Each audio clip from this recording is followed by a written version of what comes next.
তো দিনটা ছিল বগুড়া থেকে বাড়ি ফেরার। যথারীতি স্টেশনে চলে এসেছি, আর স্টেশনে আসার জন্য নিয়েছিলাম অটো। টোটো পাইনি, আর টোটো পেলেও হয়তো একটা টোটোতে সবার হতো না, তাই ভাবলাম অটোই নিয়ে নিই, সবাই মিলে একসাথে যাওয়া যাবে। আর আমার 12 মাসের একটাই লুক। স্টেশনে আসতে চোখে পড়লো এই চুড়িগুলো, যেগুলো আমার অসাধারণ লাগলো। সেগুলো নিয়েই চলে এলাম টিকিট কাউন্টারের দিকে।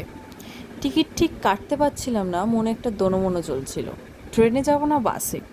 তারপরে দেখলাম ট্রেন ঢুকতেও এখনও 1 ঘন্টা লেট, আর রানাঘাটে বাসে করে যেতেও এখান থেকে 1 ঘন্টার বেশি লেগে যাবে। তো ভাবলাম কিছুক্ষণ বসে ট্রেনই ধরে নিই। তারপর চুড়িগুলো পরে নিচ্ছি।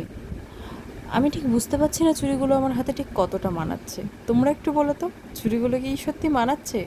আরও বেশ কিছু কালার আছে, যেগুলো পরে তোমাদের সাথে শেয়ার করব অন্য কোনো ড্রেসের সাথে।